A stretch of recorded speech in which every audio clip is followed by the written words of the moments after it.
Hey everyone! So today's Hidden Headlines video is going to be a little bit different than my usual videos, I guess, and I'd like to start with some questions for y'all. So how many of you believe in the power of suggestion? How about the power of hypnosis? Would you consider yourself to be highly suggestible?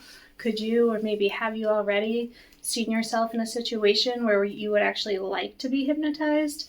Not stage tricks, not ridiculous spirals, and not even swinging pocket watches. Instead, real hypnosis. Is there even such a thing? What do you think? Could you be hypnotized? Have you been hypnotized? Could somebody get inside your head and make you remember or make you forget? Maybe guiding you, dropping you, leading you to forgetting to remember? Or could they make you obey them? Absolutely, regardless of their ask, or maybe make you feel nothing at all. No pain, no anger, nothing. Or should I ask, do you think you could hypnotize somebody else? Would you want that kind of power? A way to exercise absolute mind control over others? I mean, is it even possible? Because as wild as it might sound to some of you, hypnosis has been used for hundreds of years, and it's worn the same cloak of mysticism and intrigue throughout that time. The term hypnosis is derived from a Greek root word, meaning sleep, which in itself is misleading, because being dropped into a state of hypnosis is not at all the same as being asleep. Hypnosis has been used in operating rooms, in courtrooms, in cult rituals, and even in bedrooms. Some say it's been used in committing murders even. So let's talk about it. The real history of hypnosis, from Mesmer to medicine. The roots of hypnosis go all the way back to Franz Mesmer in the 1700s, a German physician who believed in an invisible magnetic force flowing through all of life. At the time, his theories were largely dismissed as pseudoscience, but his method sparked something deeper, the idea that focused attention and suggestion could change the way we feel, behave, and even the way we heal. Mesmer's method, named mesmerism, continued to intrigue physicians long after his theories had been dismissed. I'm sure everybody's heard of mesmerism, right? Being mesmerized, right? Yeah. Okay. So then in the 1800s, surgeon James Braid renamed this theory as hypnosis. As I mentioned, the word having Greek roots, he actually named it after the Greek god of sleep, Hypnos, and used it as a psychological state for pain control. In the 1800s, hypnosis was attracting the eye of lots of physicians, including Freud. Sigmund Freud was impressed by the therapeutic potential of hypnosis for neurotic disorders. He briefly used hypnosis to help neurotics recall disturbing events that they had forgotten. However, he encountered difficulties in hypnotizing some patients, which led him to discard hypnosis and favor other therapies instead. By the early 20th century, doctors were studying hypnosis seriously, not as magic, but instead as medicine. Something super intriguing for me was learning about hypnosis being used during surgeries. So, techniques used to induce hypnosis almost always share some common features. The most important consideration in medicine, and I guess maybe always with hypnosis, is that the person being hypnotized, the subject, is willing and cooperative, and that he or she trusts the hypnotist. Sometimes it's referred to as hypnoanesthesia, which is an incredible application of hypnosis that allows people to experience less pain, more control, and a deeper sense of peace during traditionally uncomfortable or painful procedures. So, what exactly is hypnoanesthesia, and how does it work, you might wonder?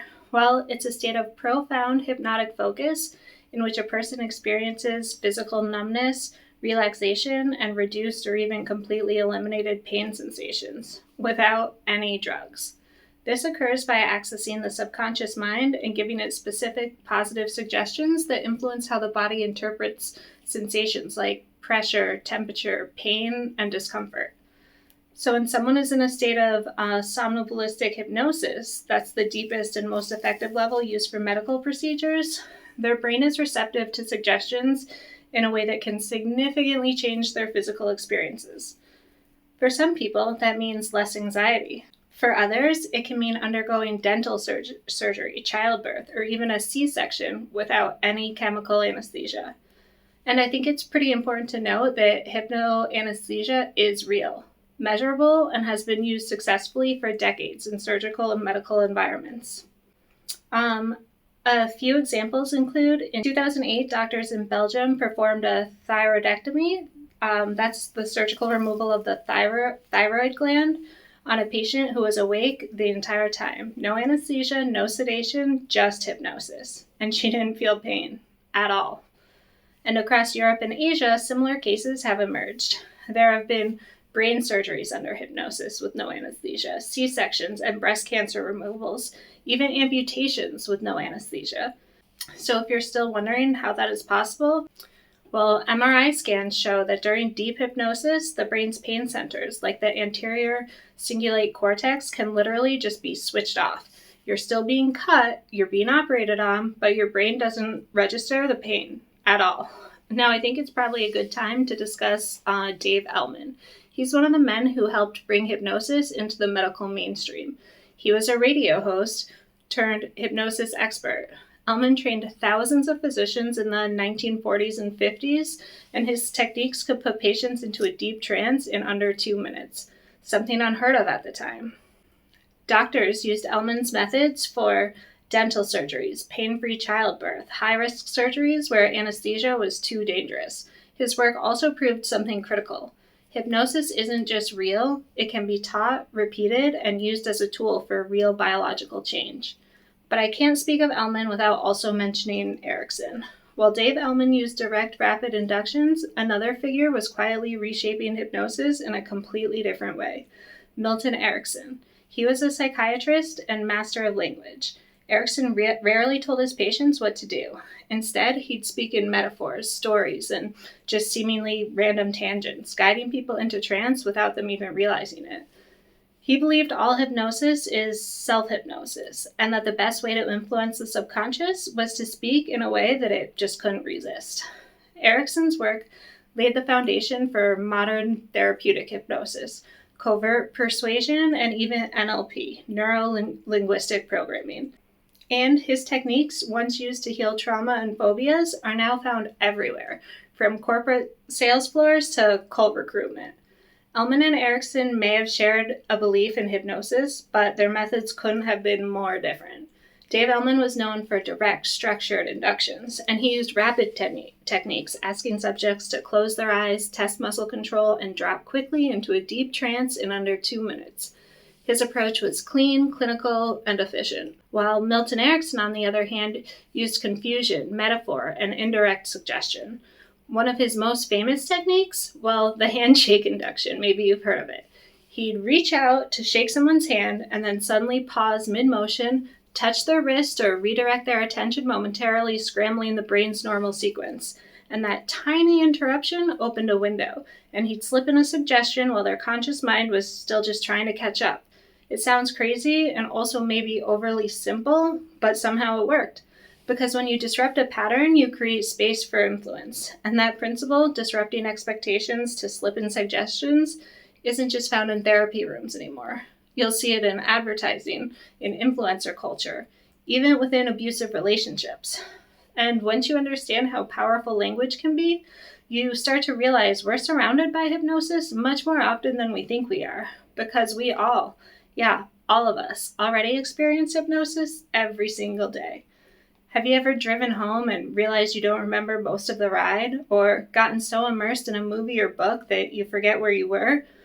Or conversely, read multiple pages or chapters in a book and remembered absolutely nothing about what you literally just read? Well, yeah, that's trance, a focused state where your brain filters out everything except the present moments. And guess who knows how to use that? Advertisers. They use repetition and pacing to sneak past your conscious mind. Salespeople mirror your language and subtly insert commands. Politicians, they use rhythm, voice modulation, and repetition, like verbal hypnosis. Even athletes use self-hypnosis to get into the zone, a trance-like state of peak performance and focus.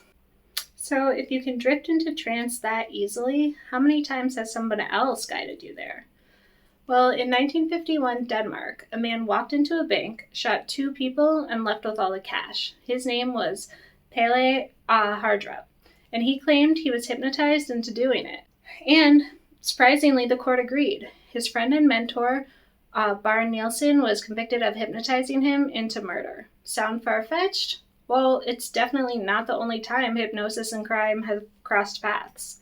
The murder of a Kansas man, Thomas Patton, in 1894 was a highly unique case in the American court. Local wealthy landowner Anderson Gray was embroiled in a legal case at the time, to which Thomas Patton was a witness against him. And Gray decided he just had to kill Patton, but he wasn't going to do it himself. So he went into the nearby city of Wichita, where he recruited a local farmer named Thomas McDonald, and allegedly he hypnotized McDonald, handed him a rifle, and took him to Patton's house. McDonald then shot Patton to death, and then a jury of McDonald's peers acquitted him. They instead convicted Gray of the murder, believing that Gray's use of hypnosis was the culprit, and that McDonald had no control over his actions. And before Bobby Kennedy's assassins, Sirhan appeared at his parole hearing in 2011, Sirhan's lawyer presented new evidence that he was hypno-programmed to commit the shooting and that he didn't remember anything about the incident that happened 43 years prior. Although Sirhan originally confessed to the crime and took total ownership, several other theories have been presented, namely that Sirhan was brainwashed and there was actually a second gunman present at the shooting. According to Sirhan himself, he was hypnotized by a woman in a polka dot dress, and allegedly the woman led him into the hotel pantry before the shooting, and she just pinched his shoulder, and that was the signal for the shooting to begin. Other witnesses have corroborated this claim, but the parole board still denied his request, stating that he had not expressed sufficient remorse for the murder, but they didn't say anything about whether hypnosis had anything to do with it. And then in 1970, Dr. Jeffrey McDonald, a former Green Beret and Army surgeon, claimed that a group of drug-crazed intruders broke into his home at Fort Bragg, North Carolina, murdering his pregnant wife, Colette, and their 2 young daughters. McDonald himself had stab wounds and a collapsed lung, but survived the attack. He told investigators that 4 people, including a woman in a floppy hat, chanted, "Acid is groovy, kill the pigs, acid is groovy, kill the pigs," before killing his entire family. When suspicions turned towards McDonald himself, he voluntarily underwent multiple hypnosis sessions to help recall more details of the attack. And then under hypnosis, McDonald reiterated his claim that intruders were responsible, provided vivid, though at times mildly inconsistent details, and showed emotional responses that some experts believed were completely authentic. But critics said he may have rehearsed or reinforced false memories. Ultimately, McDonald was convicted in 1979 of the murders, but he has maintained his innocence ever since, claiming that hypnosis helped him retrieve suppressed trauma, not fabricate a different story. The case became famous not only because of the brutal crime, but because the use of hypnosis as a memory retrieval tool, the debate over false versus recovered memories, and hypnosis was often used in murder cases where a witness or victim had memory gaps, in child abuse or sexual assault trials where trauma may have repressed details, and in police investigations, especially when trying to build suspect sketches or recreate crime scenes. The idea was that hypnosis could relax the conscious mind, allowing deeper memories to surface. And eventually it fell out of favor because once you're in a highly suggestible state, hypnotized subjects are more likely to accept false suggestions or fill in memory gaps with their imagination or with what somebody else suggests. And also memory distortion. The brain doesn't record like a camera. Memories can become warped or fabricated under pressure and over time. And then the confident but wrong effect. After hypnosis, people often feel more confident in their recollections, even when they're actually inaccurate. So there was expert criticism, and that was when psychologists warned that hypnosis could lead to false confessions, wrongful convictions, and mass hysteria, especially during the Satanic Panic era. Most U.S. states either limit or ban the use of hypnotically recovered memories in criminal trials altogether, but not all of them. Courts often use a standard called the totality of circumstances test to determine if hypnotically influenced testimony is actually reliable. Hypnosis is now mostly used in therapy settings, not criminal investigations, and even then, it's used with caution. Hypnosis has been used to solve crimes and to create them. In courtrooms across the country, hypnotized witnesses swore to memories that may have never happened, and juries have believed them. But as science caught up, the truth became clear. Hypnosis doesn't just recover memories, it actually can rewrite them. In the US, the CIA launched Project MKUltra, a secret government program in the 1950s that combined the use of hypnosis, LSD, trauma, and huge sleep deprivation to explore behavior control. And their goal, well, was to create programmable assassins, real-life Manchurian candidates. And while the CIA insists the project failed, they destroyed most of the records. What left behind is enough to give anyone chills, and I don't really know anybody that takes the CIA at their word anymore, and just when they say something didn't happen, the public just believes them, because obviously the CIA has done tons of sketchy things, like in and out of this country, to its own citizens. So yeah, we're going to move on from the CIA. Moving to an area where hypnosis has really seemed to surge recently, well, that's within relationships. Not all hypnosis happens in labs, courtrooms, or therapy offices. Some of it happens in bedrooms, quietly, intimately, repeatedly, rhythmically.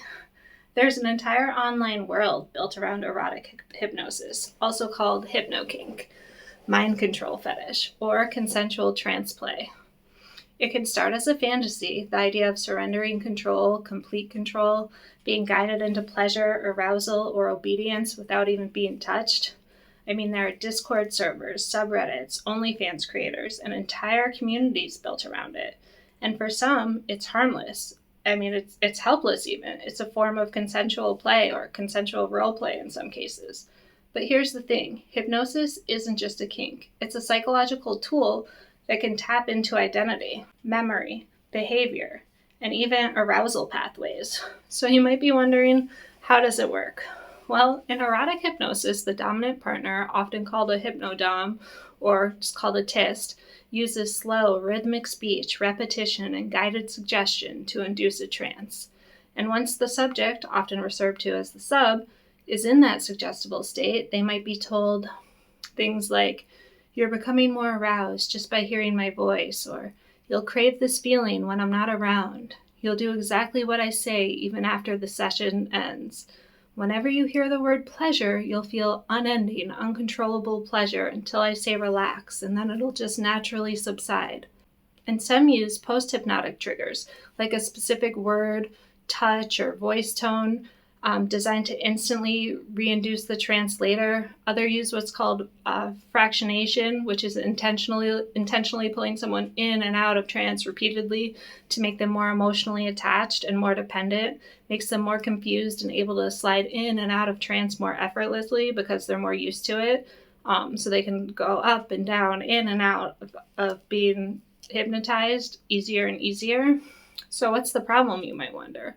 Well, the problem is not everybody knows when it's gone too far. Some people can wake up months later describing what they thought was just fun as something far more insidious. They could have, given people access to their bank accounts that they didn't mean to, or sent money over and over again and have no memory of it. I mean, predators also often use hypnosis. So there's been reports of people losing the ability to get aroused without the hypnotist or without hearing a certain phrase or word or feeling a certain sensation. And then, they end up feeling addicted to a voice file or to a certain trigger.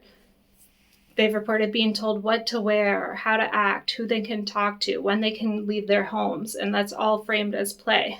But there's also been reports of subjects developing anxiety, derealization, or even PTSD symptoms. And it's not just the subjects that have reported having hard times. I mean, sometimes TISs feel this overwhelming feeling of responsibility for their subjects, and they feel like the pressure is too much. They don't know how to get out of the relationship. Like, it's been difficult or reported as bad on both ends. And while some subjects have signed up for this, they didn't necessarily sign up for all of that. And once they're broken up with or they're left by their TIS, their feelings of abandonment are hugely heightened. It can be way worse than just a normal breakup because they no longer know how to function independently. They can be completely addicted to the trances and control, and then they feel unable to function on their own anymore.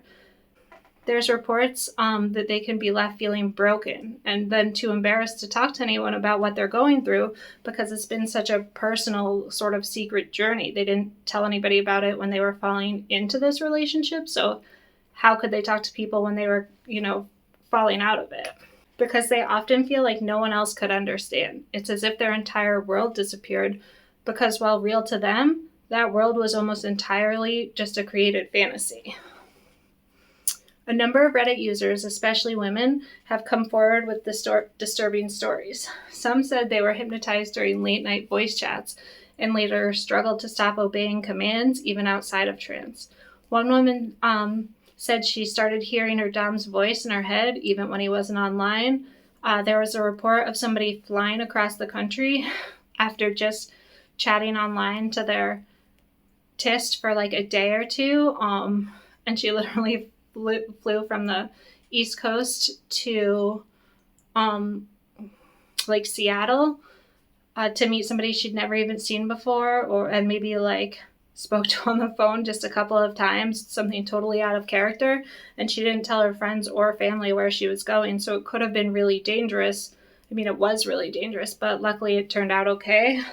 And then there's a common theme of people having been groomed under the guise of training or conditioning, slowly isolated from their real-life support systems, just kind of like all predators do. But the worst part is there's no legal definition for this. If someone uses hypnosis to erode your sense of self and repeatedly push boundaries or bypass your conscious ability to say no, well, is that assault? Is it abuse? Or is it just role play gone too far? Did you sign up for this? Could you have said no if you wanted to? There's no real clear answer. I don't know. What do you think? Hypnosis is powerful. We've seen it used to block pain during surgery. Is it really so hard to believe that it could be used to block emotional pain too, or train obedience in the name of love, even convince somebody they're in love when maybe they aren't? The line between kink and control isn't always clear, especially when you're being conditioned not to see it. So we started by asking if hypnosis is real, but maybe the question isn't, is it real, but it's how far can it go? If hypnosis can remove pain, retrieve or plant memories, sometimes changing entire self-histories, portions of your childhood, can change behavior, then what stops someone from using it to just completely override you? I don't know. What do you think? Have you ever been hypnotized even without realizing it? Do you think someone has ever manipulated you with subtle trance-like tactics in a relationship or in a job or during a sale? What do you think? Should hypnosis be used in therapy, in commercials, within medicine, or should it only be used with strict regulations? I don't know. Let me know in the comments. I really want to hear your stories. As always, I'm Caroline. This is Hidden Headlines, and I will see y'all soon, okay? Thanks. Bye.